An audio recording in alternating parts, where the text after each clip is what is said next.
خلق الله السماوات والأرض بالحق إن في ذلك لآية للمؤمنين أتل ما أوحي إليك من الكتاب وأقم الصلاة إن الصلاة تنهى عن الفحشاء والمنكر ولذكر الله أكبر والله يعلم ما تصنعون ولا تجادلوا أهل الكتاب إلا بالتي هي أحسن إلا الذين ظلموا منهم وقولوا آمنا بالذي أنزل إلينا وأنزل إليكم وإلهنا وإلهكم واحد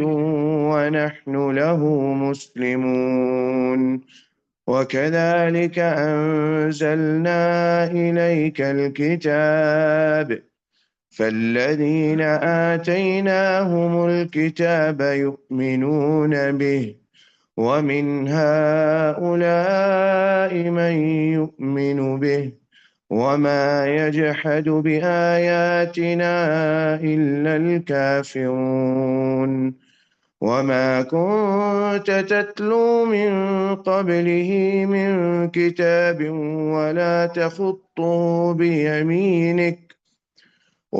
تخطه بيمينك إذا لارتاب المبطلون بل هو آيات بينات في صدور الذين أوتوا العلم وما يجحد بآياتنا إلا الظالمون.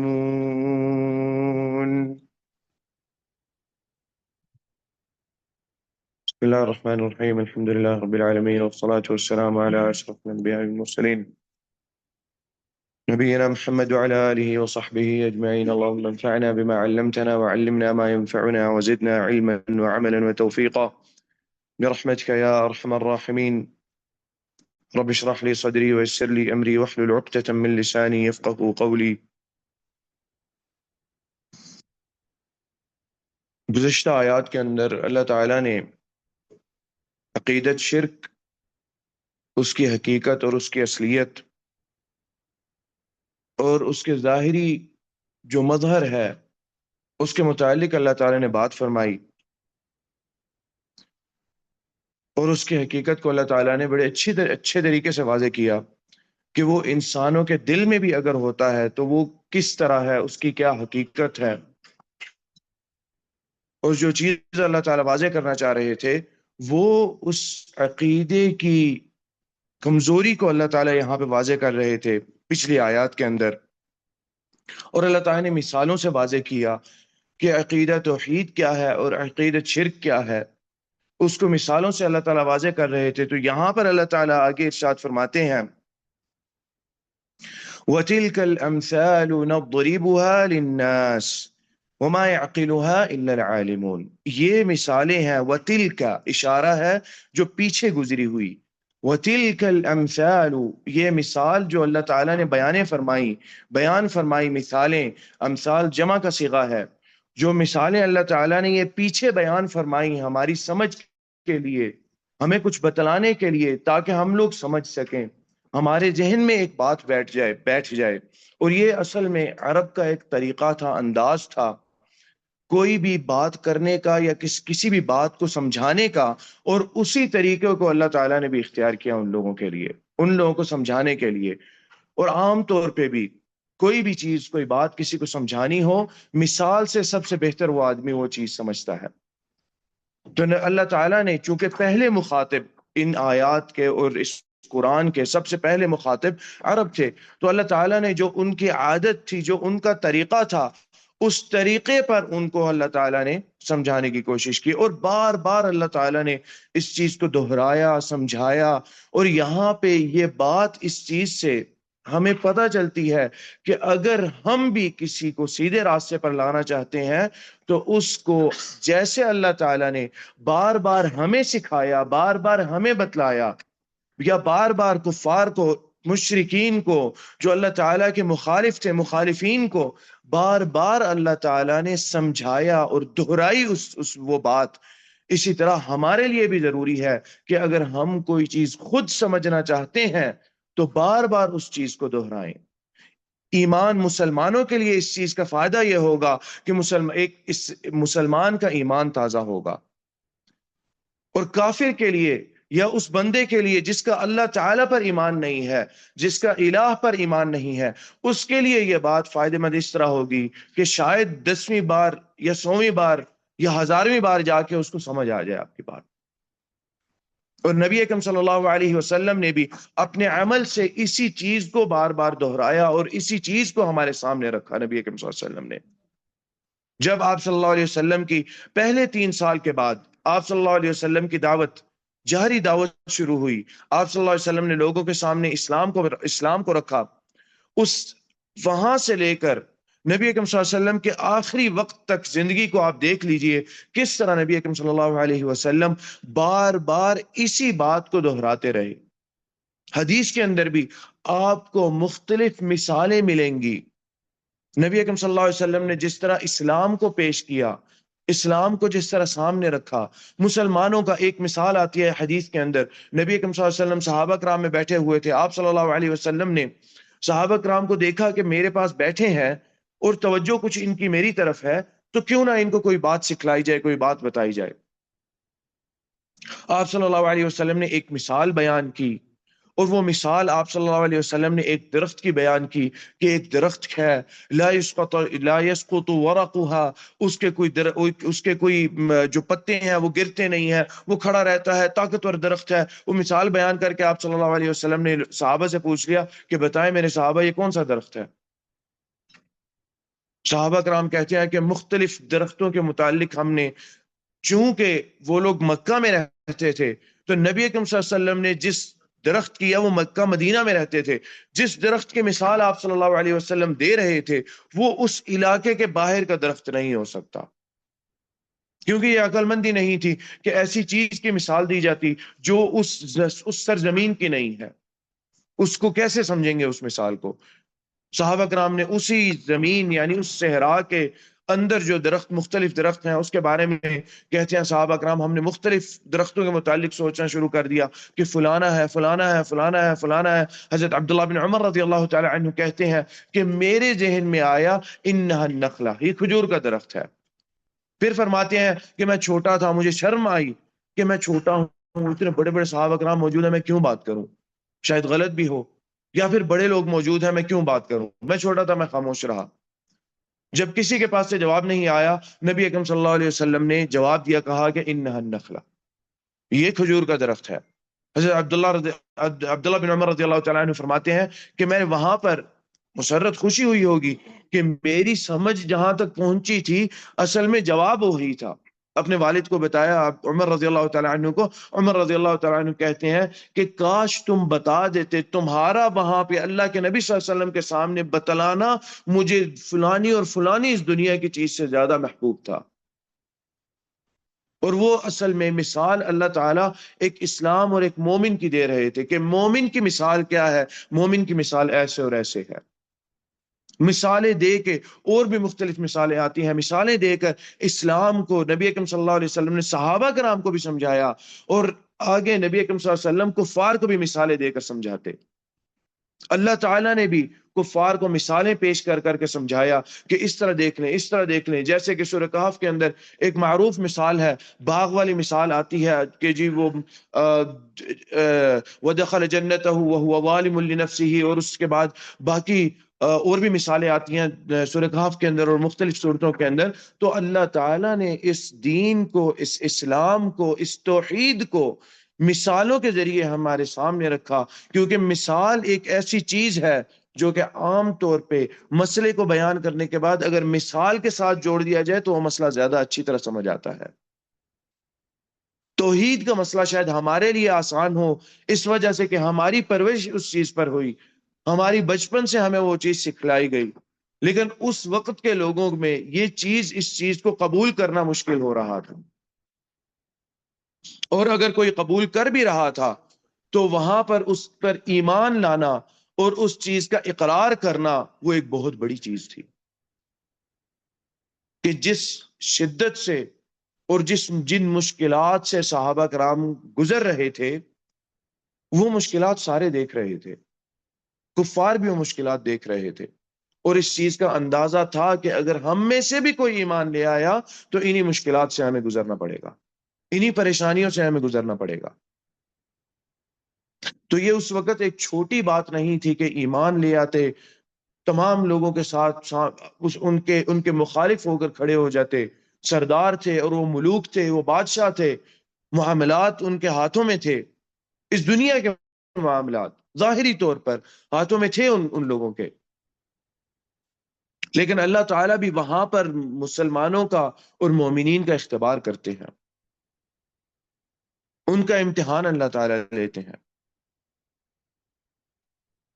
اس لیے اللہ تعالیٰ یہاں پر یہ بات ارشاد فرما رہے ہیں، یہ مثالیں ہیں، وَتِلْكَ الْأَمْثَالُ نَضْرِبُهَا لِلنَّاسِ، ہم لوگوں کے لیے ان مثالوں کو بیان کرتے ہیں۔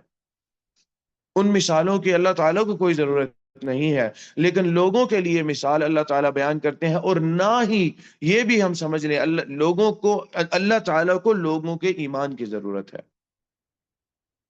ایمان کی بھی لوگوں کو خود ہی ایمان کی ضرورت ہے، اور یہ مثالیں بھی اللہ تعالیٰ لوگوں کے لیے ہی، انہی کے ایمان کے لیے اللہ تعالیٰ بیان کرتے ہیں، تاکہ لوگ سمجھ لیں، تاکہ لوگ ایمان لے آئیں، آگے بڑھیں، اللہ تعالیٰ کی طرف قدم بڑھائیں۔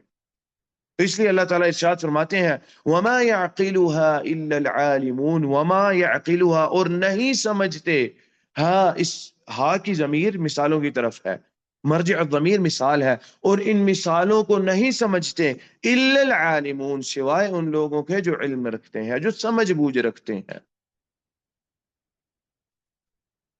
اور یہ سمجھ بوجھ ضروری نہیں ہے کہ ایک بہت بڑی سمجھ بوجھ ہو، یہاں پہ عالمون سے مراد یہ ہے کہ جو تھوڑی کچھ عقل رکھتے ہیں وہ لوگ اس چیز کو سمجھ جاتے ہیں۔ اس لیے کفار مکہ میں بہت سارے لوگ تھے جن کو دل سے پتہ چل گیا تھا نبی اکرم صلی اللہ علیہ وسلم سچے نبی ہیں، اسی وجہ سے نبی اکرم صلی اللہ علیہ وسلم جب فتح مکہ ہوا تو یہی لوگ تھے جنہوں نے ظلم و ستم کیا، جنہوں نے مار پیٹ کی، یہی لوگ آئے اور انہی لوگوں نے اسلام قبول کیا، اور نبی اکرم صلی اللہ علیہ وسلم نے ان کا اسلام قبول کر لیا۔ عکرمہ بن ابی جہل رضی اللہ تعالی عنہ آئے نبی اکرم صلی اللہ علیہ وسلم کے پاس، پہلے بھاگے وہاں سے، لیکن پھر واپس آئے، واپس لایا گیا، اور اس چیز پر ان کو تعجب ہوا کہ یہ ہمارا اسلام قبول کریں گے، ہمارا ایمان ابھی بھی قابل قبول ہے۔ ہاں جی عکرمہ، آج بھی آپ کا ایمان قابل قبول ہے۔ اسی طرح عقبہ بن ابی معیط، جس کو کفار مکہ نے خود اپنی طرف سے بھیجا نبی اکرم صلی اللہ علیہ وسلم کے پاس کہ جاؤ جا کے اس سے بات کر کے آؤ، گیا عقبہ نبی اکرم صلی اللہ علیہ وسلم کے پاس، بات کی، کیا چاہتے ہیں، کوئی چیز چاہتے ہیں تو ہم وہ دیتے ہیں، یہ دین کی دعوت ختم کر دیں۔ نبی اکرم صلی اللہ علیہ وسلم نے جواب میں اپنے الفاظ میں بھی آپ صلی اللہ علیہ وسلم نے جواب نہیں دیا، آپ صلی اللہ علیہ وسلم نے قرآن کی آیات پڑھی، قرآن کی آیات پڑھ کے جواب دیا۔ اس سے قرآن کی آیات پڑھنے سے پہلے آپ صلی اللہ علیہ وسلم نے فرمایا عقبہ تمہاری بات ختم ہو گئی ہے؟ کہتا ہے جی میری بات ختم ہو گئی ہے۔ آپ صلی اللہ علیہ وسلم نے کہا اب یہ سنو، آپ صلی اللہ علیہ وسلم نے قرآن کی آیات پڑھنا شروع کر دی، آپ صلی اللہ علیہ وسلم قرآن کی آیات پڑھتے گئے، عقبہ سمجھتا گیا، عقبہ کا چہرہ بدلتا گیا، یہاں تک کہ نبی اکرم صلی اللہ علیہ وسلم اس آیت پر پہنچے فَإِنْ أَعْرَضُوا فَقُلْ أَنذَرْتُكُمْ صَاعِقَةً مِثْلَ صَاعِقَةِ عَادٍ وَثَمُودَ۔ جب اللہ تعالیٰ نے ایمان کو مثالوں کے ذریعے سمجھایا ہے نا، تو اللہ تعالیٰ نے انکار کرنے پر عذاب کو بھی مثالوں کے ذریعے سمجھا دیا کہ اے محمد صلی اللہ علیہ وسلم ان سے کہہ دیجئے فَإِنْ أَعْرَضُوا، اگر یہ اپنا منہ پھیر لیتے ہیں، فَقُلْ أَنذَرْتُكُمْ، تو یہ بتائیے ان کو میں ان کو ڈراتا ہوں، صَاعِقَةً مِثْلَ صَاعِقَةِ عَادٍ وَثَمُودَ، جو عاد اور ثمود پر جو بجلیاں آئی تھیں اور جو ان پر عذاب آیا تھا، جو چیخ اور کڑک ان پر آئی تھی، اسی طرح کے عذاب کا میں ان کو بھی جو ہے نا دیتا ہوں ڈراوا۔ اسی طرح وہاں پر عقبہ نے کھڑے ہو کر آپ صلی اللہ علیہ وسلم کے منہ مبارک پر ہاتھ رکھ دیا کہ اس سے آگے نہ پڑھیں، خاموش، یہاں پر خاموش ہو جائے۔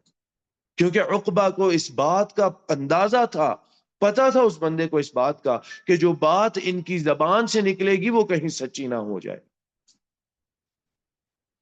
اور یہ بات ابو لہب کا بیٹا تھا، جس نے نبی اکرم صلی اللہ علیہ وسلم کی بیٹیوں کے ساتھ، ابو لہب کے دو بیٹے تھے جن کی نبی اکرم صلی اللہ علیہ وسلم کی بیٹیوں کے ساتھ نکاح ہوا تھا، رخصتی نہیں تھی، نکاح ہو چکا تھا لیکن ابھی رخصت نہیں ہوئی تھی۔ نبی اکرم صلی اللہ علیہ وسلم پر یہ اسلام والا معاملہ آ گیا، آپ صلی اللہ علیہ وسلم نے دین کی دعوت دی، آپ صلی اللہ علیہ وسلم نے لوگوں کو کھل کے بتایا جب دین کے متعلق، جب آپ صلی اللہ علیہ وسلم نے قریش کو اور آل عباس کو سب لوگوں کو بلا لیا صفا پہ کھڑے ہو کر، اور اس کے بعد ابو لہب نے یہ کہا تبا لک لہذا جمعتنا، کہ لعنت ہو تمہارے اوپر، اس وجہ سے ہمیں جمع کیا ہے۔ اس نے اپنے بچوں کو پھر کہا کہ جاؤ جا کے محمد کی بیٹیوں کو طلاق دو، اور انہوں نے جا کے نبی اکرم صلی اللہ علیہ وسلم کی جو بیٹیاں ہیں ان کو طلاق دی، فاطمہ، ام کلثوم اور کیا نام ہے، رقیہ رضی اللہ تعالی عنہ، ان دونوں کو طلاق دی۔ اور اس کے بعد جو دوسرا بیٹا تھا اس نے بڑے برے انداز سے نبی اکرم صلی اللہ علیہ وسلم کے ساتھ وہ پیش آیا۔ نبی اکرم صلی اللہ علیہ وسلم نے کہا کہ میں دعا کرتا ہوں، بد دعا دی آپ صلی اللہ علیہ وسلم نے اس کو، آپ صلی اللہ علیہ وسلم نے کہا کہ میں دعا کرتا ہوں تمہیں کوئی آفت، کوئی جانور ان جنگلات کے جانوروں میں سے کوئی آ لے۔ ابو لہب جس نے نبی اکرم صلی اللہ علیہ وسلم کا انکار کیا تھا اور انکار میں سب سے آگے بڑھ گیا تھا، ابو جہل کے ساتھ اس صف میں آتا ہے جنہوں نے سب سے شدت کے ساتھ انکار کیا۔ ابو لہب اپنے اس بچے کو ہر جگہ اپنے ساتھ ساتھ لے کے جاتا کہ محمد، یہ بات کہتا محمد نے اس کو بد دعا دی ہے، مجھے ڈر ہے کہیں وہ بد دعا نہ لگ جائے۔ غالباً کچھ اس طرح کی تھی کہ اللہ تعالیٰ اپنے کتوں میں سے کوئی کتا اس کے اوپر مسلط فرمائے۔ ہر جگہ ابو لہب اپنے اس بچے کو ساتھ لے کے جاتا، جہاں پہ سفر پر جاتے، پڑاؤ کرتے، تو اپنے بچے کو کوئی اچھی محفوظ جگہ پر کہتا کہ بھئی وہاں پہ جا کے بیٹھو، مجھے ڈر ہے کہ محمد نے تمہارے خلاف جو ایک دعا کر رکھی ہے وہ کہیں قبول نہ ہو جائے۔ اس دعا کی قبولیت کا ابو لہب کو شاید ہم سے زیادہ یقین تھا۔ نبی اکرم صلی اللہ علیہ وسلم نے جو دعائیں کر رکھی ہیں، جو نبی اکرم صلی اللہ علیہ وسلم نے وعدے کر رکھے ہیں، اللہ تعالیٰ نے جو وعدے کر رکھے ہیں، شاید اس کو ہم سے زیادہ ان چیزوں پر یقین تھا۔ اور اسی طرح ایسے ہوا کہ ایک سفر میں تھے اور ابو لہب نے اس کو کہا کہ جاؤ وہ فلانی اونچا پہاڑ یا ٹیلا ہے، اس پر جا کے تم اپنا خیمہ رکھو، وہاں پر اپنا خیمہ بناؤ، ہم لوگ یہاں پر ہیں۔ اور کہتے ہیں کہ اس نے وہاں پر گیا، جا کر اس نے اپنا خیمہ لگایا، لیکن اسی رات کو ایک شیر آیا اور اس نے اس کو چیر پھاڑ دیا۔ اور ابو لہب یہ بات کہتا رہ گیا کہ محمد نے یہ بات کہی تھی صلی اللہ علیہ وسلم تو وہ پوری ہو کر رہی۔ دلوں سے وہ جانتے تھے کہ نبی اکرم صلی اللہ علیہ وسلم سچے ہیں، جھوٹے نہیں ہیں۔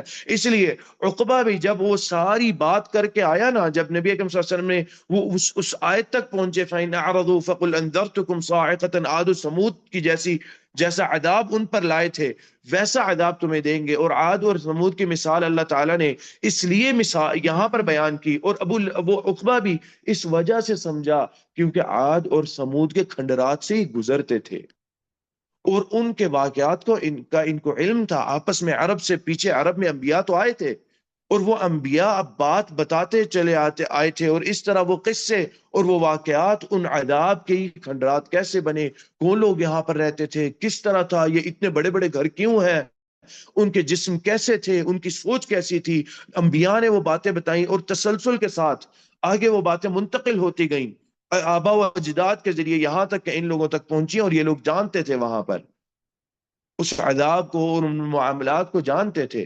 احقاف کے علاقے سے گزرتے تھے۔ احقاف کا علاقہ یہ رب الخالی کے اندر، احقاف کا علاقہ یمن کی طرف، احقاف کا علاقہ عاد کا علاقہ ہے۔ اور عاد پر جب اللہ تعالیٰ نے عذاب نازل فرمایا تو وہاں سے لوگ ہٹ کر اس طرف علا کی طرف آ گئے، حجر کی طرف آ گئے، مقام حجر جو کہ مدینہ سے کہہ لیجئے تقریباً 400 کلومیٹر کے فاصلے پر ہے۔ حجر کے مقام تک لوگ آ گئے۔ وہ لوگ جو لوگ عاد میں سے ایمان لائے تھے، ان لوگوں کو اللہ تعالیٰ نے حکم دیا کہ یہاں سے نکل جائیں، اللہ تعالیٰ کا عذاب آنے والا ہے۔ وہ ایمان لائے ہوئے لوگ تقریباً یہاں پر آ گئے تھے، حجر کی طرف آ گئے تھے، اور وہاں پر پیچھے اللہ تعالیٰ نے عذاب نازل فرمایا۔ ان لوگ یہ یہاں پر حجر میں العلا کے اندر ان لوگوں کا بھی معاملہ کئی سالوں بعد یہی ہو گیا، انبیاء کی تعلیمات کو بھول گئے اور واپس اسی راستے پر چل پڑے جس راستے پر کفار مکہ تھے، اور اس لیے بار بار اللہ تعالیٰ نے اس چیز کی مثال ان کو دی۔ تکبر کرتے تھے، شرک ان لوگوں کے اندر تھا، اللہ تعالیٰ کا انکار تھا، نبی کا مذاق اڑانا تھا، اور یہی کام کفار مکہ کر رہے تھے۔ اور یہ بات ان کو سمجھ آتی تھی کہ ان کے پاس انبیاء آئے تھے، ادھر ہود علیہ السلام آئے تھے اور ادھر صالح علیہ السلام آئے تھے، اور ان لوگوں کا وتیرہ اور عمل اسی طرح کا تھا جس طرح کا ہمارا عمل ہے۔ اور اس بات سے ہم بھی یہ بات سمجھ لیں، یہ چیز ہمارے لیے مثال ہونی چاہیے، اگر ہمارا وتیرہ اور ہمارا عمل یہی رہے گا تو اللہ تعالیٰ ہمارے اوپر بھی اس طرح کا عذاب نازل فرمائیں گے۔ ہاں، اجتماعی عذاب اللہ تعالیٰ نے اس امت کے اوپر سے یہ چیز ہٹا لی ہے کہ اجتماعی اس طرح کا بڑا عذاب آئے کہ پوری امت تباہ و برباد ہو جائے، لیکن گاہے بگاہے آگے پیچھے ہم دیکھیں کہ ہمارا ایمان کتنا کمزور ہے اور اللہ تعالیٰ کی پکڑ کس طرح ہم پر آ رہی ہے۔ اس دنیا کے اندر اگر کامیاب ہونا ہے، اس دنیا کے اندر اگر آگے بڑھنا ہے، اس کی سب سے بڑی چابی انسان کا ایمان اور تعلق باللہ ہے۔ آپ کا ایمان اللہ تعالیٰ پر، اور اس ایمان کے بعد آپ کا اللہ تعالیٰ کے ساتھ تعلق کیا ہے، جتنا گہرا اللہ کے ساتھ تعلق ہوگا انفرادی طور پر آپ اتنے کامیاب ہوں گے، اور اجتماعی طور پر بھی اللہ تعالیٰ پھر کامیابی عطا کریں گے۔ دیکھیں صحابہ کرام کے پاس اور صحابہ کرام کے بعد تابعین اور اتباع التابعین، خلافتوں میں بنو امیہ کی تھی، بنو عباس کی تھی، اور پھر عثمانی خلافت تھی۔ کوئی بڑی ٹیکنالوجیاں نہیں تھیں ان لوگوں کے پاس، خاص طور پہ جس طرح کہ ہمارے پاس ٹیکنالوجیاں موجود ہیں، لیکن ترقیاں اللہ تعالیٰ نے ان کو عطا کر رکھی تھی۔ علم ان کے پاس موجود تھا، ایجادات موجود تھیں، کر رہے تھے، اس چیز کی طرف وہ بڑھ رہے تھے، اپنے ایمان کی حفاظت کرتے ہوئے ایمان کو وہ پیچھے نہیں چھوڑ رہے تھے۔ انہوں نے یہ نہیں کہا کہ ہم سائنس کو لے کر چلیں گے تو وہ بس اسی کو بس آگے بڑھا دیں گے، اگر وہ اس کو لے کر چلے تو انہوں نے ایمان کو اس سے آگے رکھا، ہر علم سے آگے انہوں نے ایمان باللہ کو رکھا، تعلق باللہ کو رکھا، اور اس چیز کو سمجھا ہمارا اللہ کے ساتھ تعلق ہوگا تو ہم کامیاب ہیں اس دنیا کے اندر۔ اور یہی ہوا، جیسے ہی جیسے اللہ کے ساتھ تعلق کمزور ہوتا گیا، اللہ تعالیٰ نے ان لوگوں کو ہٹایا اور نئے لوگ اللہ تعالیٰ لے کر آئے، پھر اگلوں کو ہٹایا، پھر نئے لوگ اللہ لے کر آئے، پھر ان سے اگلوں کو ہٹایا، اور پھر اللہ تعالیٰ پھر نئے لوگوں کو لے آئے، نئے لوگوں کو لے آئے۔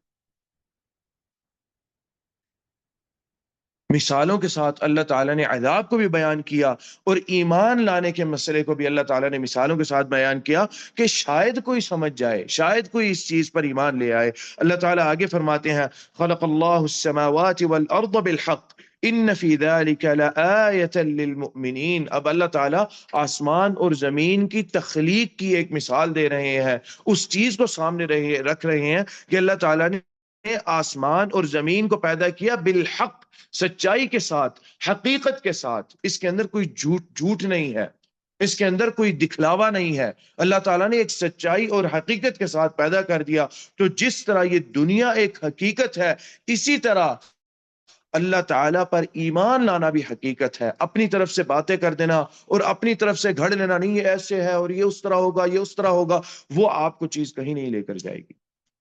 زمین اور آسمان کی تخلیق کے ذریعے، اس مسئلے پر سوچنے کے ذریعے اللہ تعالیٰ یہاں پر پھر سے ہمیں سمجھا رہے ہیں کہ ہم ایمان لے کر آئیں، اور جو ایمان لے کر آئے ہیں وہ اللہ تعالیٰ کے قریب ہوں، کیونکہ زمین اور آسمان کی تخلیق حقیقت ہے، اس کا ختم ہو جانا بھی حقیقت ہوگا، اور جب ختم ہوگا، جب ختم ہوگی تو اس کے بعد قیامت کا برپا ہونا، یوم حشر کا آ جانا، وہ بھی حقیقت ہوگا۔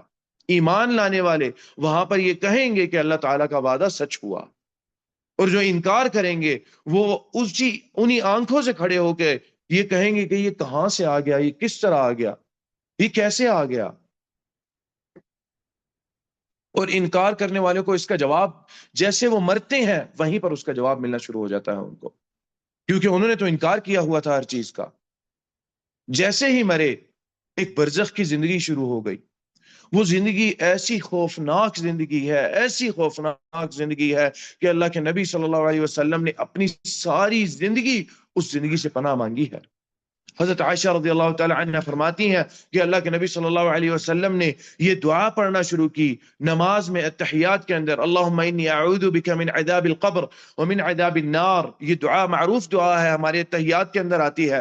یہ دعا پڑھنا شروع کی. حضرت عائشہ کہتی ہیں میں نہیں جانتی کہ اللہ کے نبی صلی اللہ علیہ وسلم نے اس دعا کو سیکھنے کے بعد، اللہ تعالیٰ نے سکھائی تھی نا تو یہ دعا اللہ کے نبی صلی اللہ علیہ وسلم کو، اس کو دعا کو جاننے کے بعد کوئی ایسی نماز پڑھی ہو جس میں یہ دعا نہ کی ہو. کوئی ایسی نماز نہیں تھی. ساری زندگی آپ صلی اللہ علیہ وسلم یہ دعا کرتے رہے اور پناہ مانگتے رہے اور تلقین کرتے رہے. تو وہ زندگی بھی ایک حقیقت ہے، آنے والی ہے، اور اس حقیقت کو یہاں پر اللہ تعالیٰ اس آیت کے اندر بیان کر رہے ہیں. جس طرح ہم اپنی آنکھوں سے، ہماری عقل کا مسئلہ یہ ہے کہ جب ہم چیز کو آنکھ سے دیکھتے ہیں ہم سمجھتے ہیں حقیقت یہ ہے، اور جو عالم الغیب و شہادہ والی بات ہوتی ہے اس چیز پر ہمارا ایمان اتنا پختہ اور پختہ نہیں ہوتا. اور اس چیز کے اور اس معاملے کے اندر، غیب پر ایمان لانے والے معاملے کے اندر بہت ساری اور چیزیں آ جاتی ہیں، جس میں سے ایک دعا، ایک مسئلہ اللہ تعالیٰ سے دعا کرنا بھی ہے. یہ بھی غیب پر ایمان لانے والی بات ہے. جتنا ہمارا ایمان اللہ تعالیٰ پر ہوگا اتنا ہی ہمارا ایمان دعا کی طاقت پر ہوگا کہ دعا کس طرح عمل کرتی ہے، کس طرح دعا کی طاقت موجود ہے.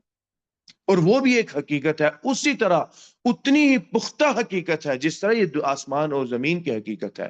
اللہ تعالیٰ پر ایمان لانا اور علم غیب پر ایمان لانا بھی ایک حقیقت ہے. جس طرح یہ دنیا ہمارے سامنے موجود ہے اور جس طرح ہم دنیا کے لیے عمل کرتے ہیں، جن دنیا کے معاملات کے لیے ہم عمل کرتے ہیں، اسی طرح ہم آخرت کے معاملات کے لیے بھی عمل کریں کہ وہ حقیقت ہے اور وہ بھی آنے والی ہے. ان فی ذلک لآیۃ للمؤمنین، بے شک اس چیز کے اندر کہ اللہ تعالیٰ کے آسمان اور زمین کی پیدائش اور تخلیق اور اس کا بجا ہونا، حق ہونا اور حقیقت پر مبنی ہونا، اس چیز کے اندر نشانی ہے مومنین کے لیے. اب وہ نشانی کیا ہے؟ وہ یہی بات ہے کہ یہ دنیا جب حقیقت ہے اور ہم نے یہاں سے چلے جانا ہے، اور اس چلے جانے کے بعد انبیاء ہمارے پاس آئے تھے، انہوں نے بتلایا تھا کہ ایک زندگی شروع ہوگی، اس کا ہمیں علم نہیں ہے، کسی بندے کو علم نہیں ہے، نہ ہی کسی بندے نے تجربہ کیا ہے اس کا. ہاں، ہر میت نے تجربہ کیا ہے اس کا تجربہ مرنے کے بعد ہی ہوگا، وہاں سے کوئی واپس نہیں آ سکتا. صحابہ کرام سے لوگ پوچھتے کہ آپ موت کے متعلق یہ بات بیان کرتے تھے، یہ بات بیان کرتے تھے، اب آپ موت کے اندر ہیں، وضاحت کریں کیسی ہے موت، کیسا محسوس ہو رہا ہے. بڑی بڑی ذہن ان کے طاقتور تھے. اس لحاظ سے وہی بات ہے، اللہ تعالیٰ پر ایمان طاقتور تھا ان لوگوں کا، قوی ایمان تھا اللہ تعالیٰ کا. اس چیز پر ڈرے نہیں کہ تم کیا سوال کر رہے ہو میرے سے، تمہیں تمیز نہیں ہے. یہاں تک پہنچ گئے ہیں، موت ایک حقیقت ہے اور موت اب آنے والی ہے، آ رہی ہے موت. تو پوچھا انہوں نے، کہا کہ ایسے لگتا ہے جیسے کہ سینے کے اوپر پہاڑ رکھ دیا گیا ہو اور ایک سوئی کے ناکے جتنی اندر جگہ ہو جس سے سانس لینے کی کوشش کی جا رہی ہو. ایسی موت ہے. اور پیاس، جو کافر ہے اس کو شدت کی پیاس لگتی ہے، جو گناہ گار ہے اپنے گناہوں کے مطابق. نبی صلی اللہ علیہ وسلم نے فرمایا ہے کہ موت کے وقت انسان کو اگر سمندر بھی دے جائے تو وہ یہ اس کا دل کرے گا میں یہ سارا پی جاؤں، لیکن اس کے باوجود اس کی پیاس نہیں ختم ہوگی. یہ موت ہے اور یہ ہے وہ حقیقت اور یہ وہ بات ہے جس کے بارے میں اللہ تعالیٰ آیت کے اختتام پر کہہ رہے ہیں ان فی ذالک لآیۃ للمؤمنین، نشانیاں ہیں مومنین کے لیے آسمان اور زمین کی تخلیق کے اندر. ہم جانے پہچانے کہ کس طرح اللہ نے آسمان کھڑا کر رکھا ہے، کس طرح حقیقت ہے یہ آسمان اللہ تعالیٰ نے کھڑا کر رکھا ہے بنا اعمدہ کے، بنا کسی ستون کے اللہ تعالیٰ نے یہاں پر یہ کھڑا کر رکھا ہے. کوئی چھت بنا کسی ستون کے یا بنا کسی سپورٹ کے کھڑی کر کے انسان دکھائے، لیکن اللہ تعالیٰ نے کر کے دکھایا ہے. اور اللہ تعالیٰ نے اس پہ مخلوق بھی رکھی ہے، مخلوق بھی ہے وہاں پر. سوچیں ہم اس چیز کے بارے میں. اور یہ ہے وہ چیز، یہ ہے وہ آیات، وہ نشانیاں جو مومنین کے لیے نشانیاں ہیں، جن پر ایمان لانا ہمارے لیے ضروری ہے. کتنے لوگ ایسے ہیں جو ان نشانیوں کو دیکھ کر اسلام لے کر آئے، ایک خاتون کے بارے میں آتا ہے کہ سفر کرنے کے لیے اپنی گاڑی میں سوار ہوئی، سورج کو دیکھنا شروع کیا۔ وہی بات ہے، اللہ تعالیٰ جہاں پر انسان کا دل کھول دے، سورج کو دیکھنا شروع کیا، سورج کا طلوع ہونا اور جو قمر ہے، چاند ہے، اس کا غائب ہو جانا، سورج کا طلوع ہونا اور پھر اوپر چڑھنا، اتنی سی چیز سے اس نے وہ ایمان لیا اس چیز کو دیکھ کر۔ ایک ایک چیز میں اللہ تعالیٰ نے ہمارے لیے نشانیاں رکھی۔ ہم اپنا عمل دیکھیں، ہمارے ایمان کی زیادتی کے لیے، مومنین کے لیے، آپ کے ایمان میں زیادتی کے لیے بھی یہاں پر نشانیاں ہیں، اور کفار کے لیے اسلام لانے کے اندر نشانیاں ہیں کہ وہ اسلام لے کر آئیں، وہ جانے کہ اللہ تعالیٰ موجود ہے، ایک رب موجود ہے، الہ موجود ہے۔ ہمارے لیے ہے کہ ہم سوچیں اور سمجھیں کہ ہم کیا کر رہے ہیں، کدھر جا رہے ہیں، اور کس طرح اللہ تعالیٰ کا ہماری زندگیوں کے اندر عمل دخل اور اللہ تعالیٰ کا حکم ہماری زندگی میں چلتا ہے۔ کوئی ایسی چیز نہیں ہے جو اللہ تعالیٰ کو روک لے اس چیز سے۔ آگے اللہ تعالیٰ ارشاد فرماتے ہیں، اتل ما اوحی الیک من الکتاب واقم الصلاۃ۔ اتلو پڑھیے، ما اوحی الیک، ما یہاں پر موصولہ ہے، اس کا مطلب جو ہوگا۔ ما نافیہ ہوتا ہے، ما موصولہ ہوتا ہے۔ نافیہ کا مطلب نہیں کے معنی میں ہے، اور موصولہ کا مطلب جو، یعنی آپ جملے کو وہاں پر جوڑ رہے ہیں، الذی کے معنی میں وہ ہوتا ہے، جملے کو جوڑا جاتا ہے، سبب بیان کیا جاتا ہے، یہ اس طرح ہوگا۔ اتل ما اوحی، جو وحی کی گئی، پڑھیں، کس چیز کو پڑھیں؟ جو وحی کی گئی اللہ تعالیٰ کی طرف سے، الیک، آپ کی طرف، من الکتاب، کتاب، اور وہ کون سی کتاب ہے؟ وہ قرآن ہے، وہ تورات ہے، وہ انجیل ہے۔ پچھلے لوگوں کے لیے تورات اور انجیل ہے، ہمارے لیے یہ قرآن ہے۔ اس کو پڑھیں، اس کو سوچیں، اس کے متعلق اس کو جانیں، اس کے متعلق معاملات کو دیکھیں کہ کیا ہے، اس کے ارد گرد معاملات کو دیکھیں کیا ہے۔ آگے اللہ تعالیٰ فرماتے ہیں وَأَقِمِ الصَّلَاةَ، اور نماز قائم کریں۔ پھر اللہ تعالیٰ نے ہمیں نماز کے متعلق بتا دیا کہ نماز کیا کرے گی، کیا کرنے والی چیز ہے، آپ کے لیے کہاں پر فوائد ہے نماز کے اندر۔ نماز دیکھیں، اگر ہم صرف اس سوچ سے اور اس عقیدے سے نماز پڑھیں کہ اللہ تعالیٰ نے حکم دیا ہے اور یہ اللہ تعالیٰ کا ذکر ہے اس کے اندر، تب بھی اللہ تعالیٰ کے ہاں قابل قبول ہے۔ لیکن انسان کی عقل ایسی ہے، اللہ تعالیٰ کو اس چیز کا پتہ ہے، اور اس عقل کے مطابق اللہ تعالیٰ نے قرآن میں بھی چیزیں بیان کی۔ انسان ہر چیز کا سبب ڈھونڈتا ہے، یہ کیوں ہے، یہ کس طرح ہے، یہ کس لیے ہے۔ وَأَقِمِ الصَّلَاةَ، نماز قائم کرو۔ اچھا، اللہ تعالیٰ کیوں قائم کرنی ہے؟ إِنَّ الصَّلَاةَ تَنْهَى عَنِ الْفَحْشَاءِ وَالْمُنْكَرِ، اپنی اصلاح کرنی ہے، اپنی تربیت کرنی ہے، اپنے بچوں کی تربیت کرنی ہے، نماز کے اندر لگا دے۔ اور نماز کے اندر یہ بات سمجھے، نماز ایسے نہیں کہ بس نماز میں لگا دیا کہ بیٹا نماز پڑھ لو، نماز پڑھ لی۔ نماز کے اندر لگانے کا مطلب یہ ہے کہ نماز کے متعلق سوچیں، سمجھیں، اور جو نماز میں پڑھا جا رہا ہے اس کو بھی سمجھیں اور سمجھائیں۔ تقریباً 90% لوگ، عوام ایسی ہے ہماری جو نماز بنا سمجھے پڑھتی ہے، ان کو نہیں سمجھ اس چیز کی کہ نماز کے اندر ہم کیا اللہ تعالیٰ سے طلب کر رہے ہیں، کیا اللہ تعالیٰ سے مانگ رہے ہیں۔ نماز کے اندر ہم نے کامیابی اختیار کر لی، اس دنیا کے اندر ہمیں کامیابی مل جائے گی۔ نماز اس انداز سے، اس اخلاص کے ساتھ نماز پڑھی جس اخلاص سے اللہ تعالیٰ نے ہمیں سکھائی ہے۔ دنیا کی کوئی ایسی کامیابی نہیں ہے اور دین کا کوئی ایسا عمل نہیں ہے جس سے آپ پیچھے رہیں گے۔ اس لیے اللہ کے نبی صلی اللہ علیہ وسلم جب فوت ہونے لگے، آپ صلی اللہ علیہ وسلم نے نصیحت فرمائی، صحابہ کرام بیٹھ گئے، دل تھا صحابہ کرام کا کہ کوئی نہ نصیحت ہو جائے۔ نبی صلی اللہ علیہ وسلم نے نصیحت فرمائی، آپ صلی اللہ علیہ وسلم کے منہ سے نصیحت نکلی تو نماز کے متعلق نصیحت نکلی۔ تمام چیزیں دنیا میں موجود تھیں، تمہارے معاملات ہیں، تمہارے روزے ہیں، تمہارے مال ہے، تمہاری دولت، زکوٰۃ ادا کرنا، صدقات کرنا، لوگوں کے ساتھ اچھا پیش آنا، اپنا اخلاق اچھا رکھنا، لوگوں کے سے مسکرا کے پیش آنا، فلانا کرنا، یہ کرنا، والدین کے، بہت ساری چیزیں تھیں۔ تمام چیزوں کے اندر اللہ نبی صلی اللہ علیہ وسلم نے سب کو چھوڑ کے نماز کے متعلق نصیحت کر دی۔ کیوں؟ کیونکہ نماز اساس ہے اس دین کی۔ کلمہ توحید کے بعد ہمارے اسلام کا جو دوسرا رکن ہے وہ نماز ہے۔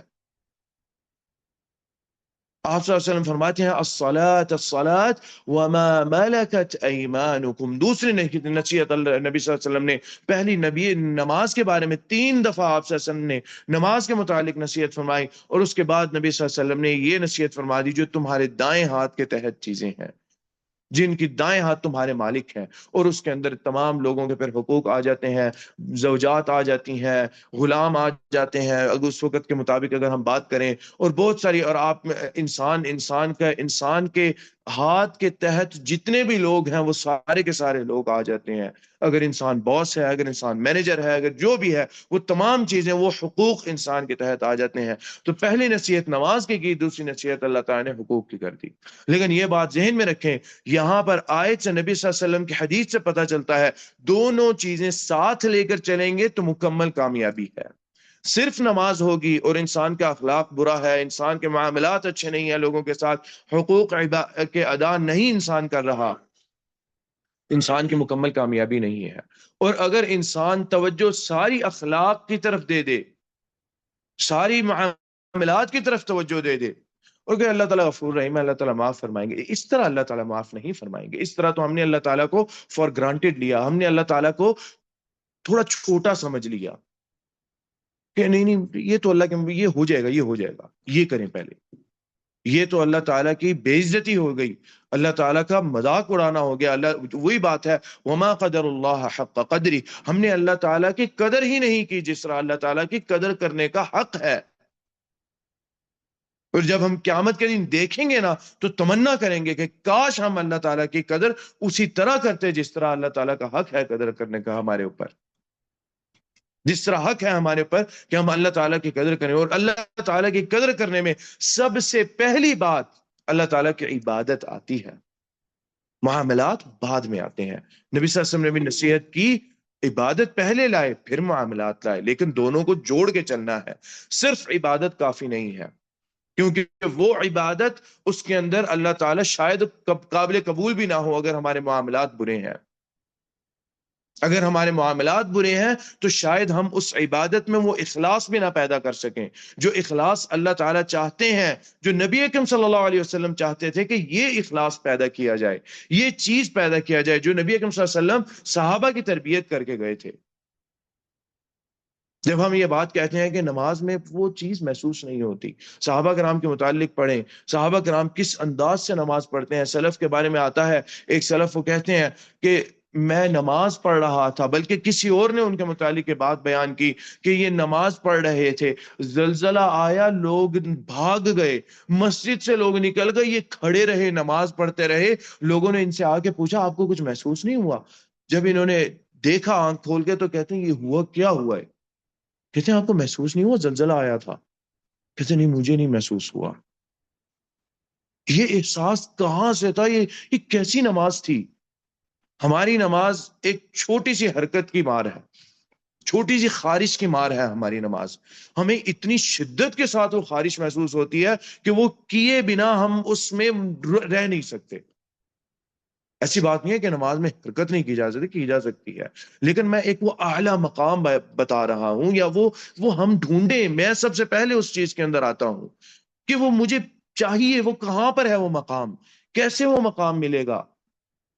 اتنی کمزور نمازیں.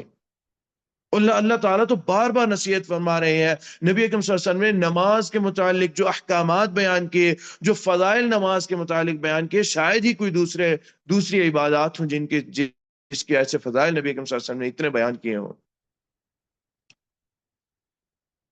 قرۃ عینی فی الصلاۃ، میری آنکھوں کی ٹھنڈک نماز کے اندر ہے.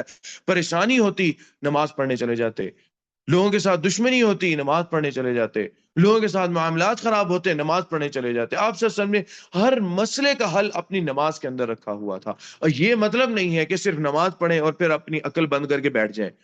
نماز پڑھتے توجہ کے ساتھ اللہ تعالی سے سوال کرتے، پھر سوچتے یا اللہ یہ جو مسئلہ ہے مجھے اس کا حل بھی بتائیں. نماز پڑھ کے اس چیز کا حل ڈھونڈتے. کتنے معاملات ہیں، کتنے مسائل ہیں جو ہمیں پیش آتے ہیں، ہم نماز پڑھ کے اس کا حل ڈھونڈیں. سمجھ نہیں آ رہی کہ کیا اس چیز کا حل ہوگا. کوئی بزنس کا معاملہ ہے، کوئی بزنس ڈیل ہے، کسی کے ساتھ، لوگوں کے ساتھ تعلقات کے معاملات ہیں، خراب ہو رہے ہیں معاملات کہاں کتنے ہیں جن میں ہم نماز پڑھتے ہیں اور نماز پڑھ کے ہم اللہ تعالیٰ کے ہاں دعا کر کے پھر یہ کہتے ہیں کہ اللہ اب میں سوچنا چاہتا ہوں اس مسئلے پر کہ اس کا حل کہاں سے نکلے گا. وَأَقِمِ الصَّلَاةَ، اور ان الصَّلَاةَ، وہ کرے گی کیا اگر ہم اس طرح نماز پڑھیں جس طرح اللہ کے نبی صلی اللہ علیہ وسلم چاہتے ہیں. تنہا، روکے گی آپ کو، عن الفحشاء، برائی سے، والمنکر، اور منکر کاموں سے آپ کو روکے گی. بڑے اور چھوٹے تمام برے کاموں سے نماز آپ کو روکے گی. اور یہ ایک اچھی بات ہے. عام طور پر مسلمانوں کے اندر یہ چیز ہے کہ نصیحت کرنی ہو تو عام طور پر نماز کی نصیحت کرتے ہیں کہ بھئی بچے کو کوئی نصیحت کرنے، بیٹا نماز پڑھنا. بڑے کو کوئی نصیحت کرتے ہیں اپنی نماز کا خیال رکھیں.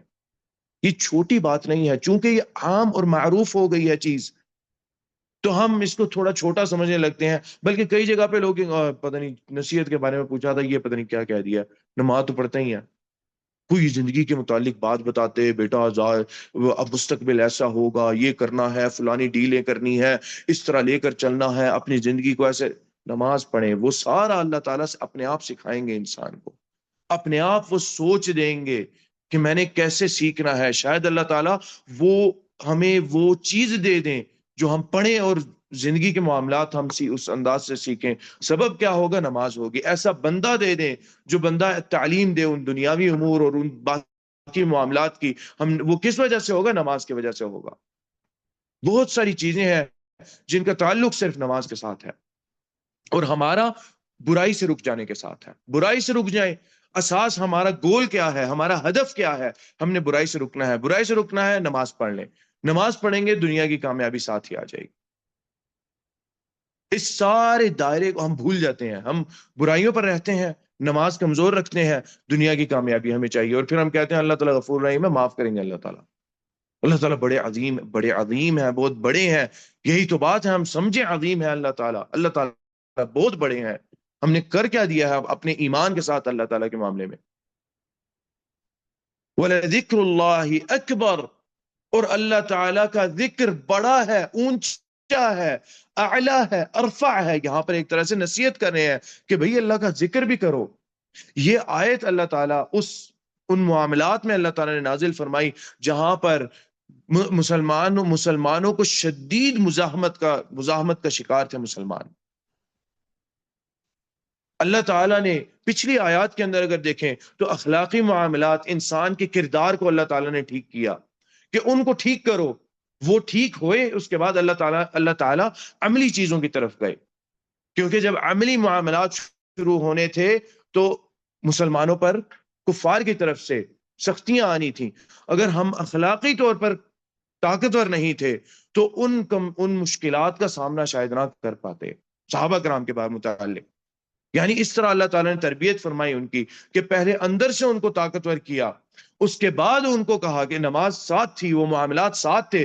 اس کے بعد اللہ تعالیٰ نے یہ بات کہی، اس کے بعد اللہ تعالیٰ نے یہ چیز سکھائی کہ اچھا آگے اب چلیں، آپ نے یہ حکم دینا ہے.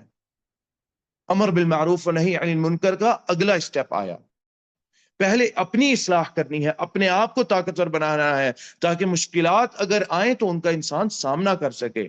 اور جب وہ مشکلات آئیں تو صحابہ کرام نے ڈٹ کے پورے دل و جان کے ساتھ ان کا سامنا کیا ان مشکلات کا، اور کوئی پیچھے ہٹا نہیں، کوئی اسلام سے دور نہیں ہوا، رد نہیں کیا کسی نے اسلام کو. آگے اللہ تعالیٰ فرماتے ہیں واللہ، اور اللہ تعالیٰ یعلم، جانتے ہیں، ما تصنعون، جو تم لوگ کر رہے ہو، جو تم لوگوں کے دلوں کے معاملات ہیں ان کو بھی جان رہے ہیں. اور اللہ جو تم لوگ حقیقتاً اعمال کرتے ہو وہ کیوں کرتے ہو اللہ تعالیٰ ان کو بھی جانتے ہیں. کیا ہمارے دلوں کے اندر اخلاص ہے یا ہمارے دلوں میں ریا ہے؟ ہم ریاکاری کے لیے وہ کام کر رہے ہیں یا اخلاص کے لیے وہ کام کر رہے ہیں؟ صرف اس آخری لفظ پر ہی اگر ہم بیٹھ کے سوچنا شروع کر دیں اپنے گھر کے اندر، اپنے کمرے کے اندر، کہ میں جو عمل کرتا ہوں اس میں اخلاص کتنا ہے اور اس میں دکھاوا کتنا ہے، انسان کے رونگٹے کھڑے ہو جائیں گے. انسان کا وہ نامہ اعمال ایک طرح سے سامنے آنے لگے گا کہ یار میرے پتہ نہیں کتنے اعمال مخلص ہیں اور کتنے اعمال ریاکاری والے ہیں. اس لیے بار بار ہمیشہ نبی اکرم صلی اللہ علیہ وسلم نے بھی یہ دعا سکھائی، بار بار یہ دعا کیا کریں، ہمیشہ یہ دعا کیا کریں، اللہم انی اسألک الاخلاص فی القول والعمل، کہ میں اللہ تعالیٰ اپنے قول اور اپنے عمل کے اندر اللہ تعالیٰ میں اخلاص طلب کرتا ہوں۔ اخلاص نہیں ہوگا ہمارے قول میں، ہمارے فعل میں، تو ان اعمال کا اور ان افعال کا کوئی فائدہ نہیں ہے۔ سب سے بڑی چیز انسان کے لیے اس دنیا کے اندر اخلاق کا، انسان کے دل میں اخلاص کا ہونا ہے۔ اپنے آپ کو اخلاقی طور پر طاقتور کریں۔ جو پچھلی آیات کے اندر اللہ تعالیٰ نے ایک بات بیان کی، اس کے بعد پھر حکم دینا ہے، باہر اونچی آواز اپنی کرنی ہے، تو اخلاقی طور پر طاقتور ہو چکے ہیں۔ اپنی انفرادی طور پر آپ ایمان کے متعلق توحید کے لحاظ سے شرک کو جان چکے ہیں، معاملات سمجھ چکے ہیں، اب آپ باہر نکلیں، اب آپ علی اعلان لوگوں کو بتائیں۔ اور یہاں پر وہی بات ہے، اعلان لوگوں کے اندر اللہ تعالیٰ نے ان تمام چیزوں کے بات کیا۔ اور اگر ہم ترتیب دیکھیں تو وہ ترتیب یہ تھی کہ کفار کے، مسلمانوں کے لیے بڑے سخت معاملات تھے، تو پہلے اخلاقی تربیت اور اندر سے اللہ تعالیٰ نے مسلمانوں کو طاقتور کیا، اور اس کے بعد حکم دیا کہ بھئی اب آپ چلیں، اب آپ نے تعلیم دینی ہے اور لوگوں کے لیے علی الاعلان اسلام کو سامنے رکھنا ہے۔ وَأَقِمِ الصَّلَاةَ، اور قائم کرو، حکم دیا۔ یہ بڑے احکامات ہیں، بڑی چیزیں ہیں جن کے متعلق اللہ تعالیٰ نے بات کی۔ اللہ تعالیٰ سے دعا ہے کہ اللہ تعالیٰ نے جو ہم نے کہا اور جو سنا، اللہ تعالیٰ ہمیں اس پر عمل کرنے کی توفیق عطا فرمائے، اور جو اللہ تعالیٰ یہ چیزیں مثال کے طور پر ہمارے لیے اس قرآن کے اندر بیان کرتے ہیں، چاہے وہ ہمیں سمجھانے کے لیے ایمان کے متعلق ہیں یا ہمیں ڈرانے کے لیے عذاب کے متعلق ہیں، ان کو بھی ہم پڑھیں کہ فلانے کے اوپر دیکھیں، کم سے کم اتنا تو ہونا چاہیے۔ 25 انبیاء تھے، 25 انبیاء کی قومیں تھیں، اور ان قوموں پر 25، صرف 25، ان قوموں پر کیا کیا عذاب آئے، ہم اس کو جان لیں۔ اللہ تعالیٰ نے وہ بیان کیے ہیں، وہ کیا کرتے تھے اور کس پر کیا عذاب آیا تھا۔ آپ کے لیے اتنی بڑی تربیت کا یہ مسئلہ ہو جائے گا، اتنی بڑی تربیت آپ کے اپنے نفس کی ہو جائے گی، سوچتے رہ جائیں گے کہ اس چیز پر پہلے کیوں نہیں عمل کیا، اس چیز کو پہلے کیوں نہیں سوچا۔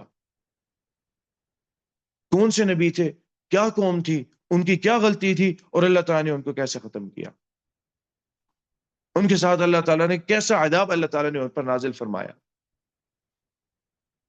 لوط علیہ السلام کی قوم تھی، یونس علیہ السلام کی قوم تھی، یونس علیہ السلام کی ایک الگ منفرد قوم ہے، ایک الگ منفرد سا ان کا واقعہ ہے کہ کیسے اللہ تعالیٰ، کبھی اللہ تعالیٰ نے ایسے نہیں کیا کہ اللہ تعالیٰ کا عذاب آیا ہو، لوگوں نے دیکھ لیا ہو اللہ تعالیٰ کا عذاب آ رہا ہے، نازل ہونا شروع ہو گیا ہے، اور اللہ تعالیٰ اس کو واپس لے جائے، کبھی ایسے نہیں ہوا سوائے یونس علیہ السلام کی قوم کے ساتھ۔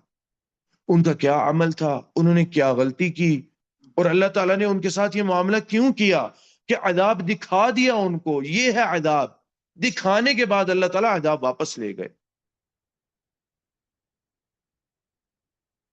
اللہ تعالیٰ نے پھر اللہ کو یہ بات ارشاد فرمائی کہ یونس پر ایمان لانے والے لوگوں میں 100,000 او یزیدون، 1,00,000 یا 1,00,000 سے کچھ زائد لوگ تھے، سارے ایمان لے آئے ایک ساتھ پہ حضرت یونس علیہ السلام پر۔ کیا معاملات تھے، یہ صرف 25 انبیاء ہیں، ان صرف 25 کے متعلق ہی ہم لوگ سوچیں اور سمجھیں اور پڑھیں تو ہمارے لیے بہت بڑا ایک درس ہوگا، ہمارے نفس کی تربیت ہوگی، ہم ان مثالوں کو جانیں سمجھیں۔ اللہ تعالیٰ سے دعا ہے کہ جو کہا جو سنا اس پر عمل کرنے کی توفیق عطا فرمائے۔ قد قلت ما قلت صوابا فمن اللہ وان خطأ فمنی والشیطان واستغفر اللہ انہ کان غفارا۔ والد صاحب چلے گئے ہیں، دعا کریے اللہ تعالیٰ خیر و عافیت رکھیں، اور خیریت اور عافیت کے ساتھ اللہ تعالیٰ واپس لے کر آئیں۔ یہ خلل اور یہ چیز آپ لوگوں سے زیادہ میں محسوس کرتا ہوں، ٹھیک ہے، میں گھر کے اندر کے معاملات، ان کا سر پہ سایہ ہونا، ان کی ایک ایک چیز میں تربیت اور ایک ایک چیز میں چیزوں میں راہ دکھانا تو بہت بڑی چیز ہے۔ تو دعا کریں اللہ تعالیٰ خیریت اور عافیت کے ساتھ ان کو واپس لے کر آئے، اور اس خلل کو اللہ تعالیٰ سب کے لیے، اس خلا کو، یہ جو ہمارے لیے پیدا ہو جاتا ہے، اس کو اللہ تعالیٰ مکمل کریں۔ والد صاحب کو واپس لا کر تلاوت کریں گے۔ أعوذ بالله من الشيطان الرجيم بسم الله الرحمن الرحيم إن الله يعلم ما يدعون من دونه من شيء وهو العزيز الحكيم وتلك الأمثال نضربها للناس وما يعقلها إلا العالمون خلق السماوات والأرض بالحق خلق الله السماوات خلق الله السماوات والأرض بالحق إن في ذلك لآية للمؤمنين إن في ذلك لآية للمؤمنين اتل ما أوحي إليك من الكتاب وأقم الصلاة إن الصلاة تنهى عن الفحشاء والمنكر وذكر الله أكبر والله يعلم ما تصنعون. الحمدللہ رب العالمین الرحمن الرحیم. اچھا، درس کے متعلق آج کا درس آخری درس ہے انشاءاللہ. بعد میں اگلا درس دو جمعوں کا ناغہ ہوگا، 2 جمعوں کی چھٹی ہوگی، اور پھر انشاءاللہ عید کے بعد جو اگلا جمعہ ہوگا وہ جمعہ ہم انشاءاللہ کریں گے. تاریخ کیا ہے؟ تاریخ اس جمعے کی اگلا جمعہ جو ہے وہ 22 بن رہی ہے، 22 مئی اور 22 اور 29 کا ناغہ ہوگا، اور اس کے بعد 5 جون کی تاریخ بنتی ہے تاریخ انشاءاللہ. تو اب سے تیسرا جمعہ جو ہوگا وہ انشاءاللہ ہم لوگ باذن اللہ یہاں پر درس جوائن کریں گے، کنٹینیو کریں گے. بسم اللہ الرحمن الرحیم. الحمدللہ رب العالمین الرحمن الرحیم مالک یوم الدین ایاک نعبد و ایاک نستعین اهدنا الصراط المستقیم صراط الذین انعمت علیہم غیر المغضوب علیہم ولا الضالین آمین. اللهم اغفر لنا ما قدمنا وما أخرنا وما أسررنا وما أعلنا وما أنت أعلم به منا، أنت المقدم وأنت المؤخر لا إله. اللهم انصرهم على عدوك وعدوهم، اللهم انصرهم على عدوك وعدوهم. رب ارحمهما كما ربونا صغارا، رب ارحم صغارا. اللهم عفو تحب العفو عنا، اللهم إنك عفو تحب العفو فاعف عنا. ربنا تقبل منا إنك أنت السميع العليم وتب علينا إنك أنت التواب الرحيم. وصل اللهم وسلم على نبينا وآله أجمعين.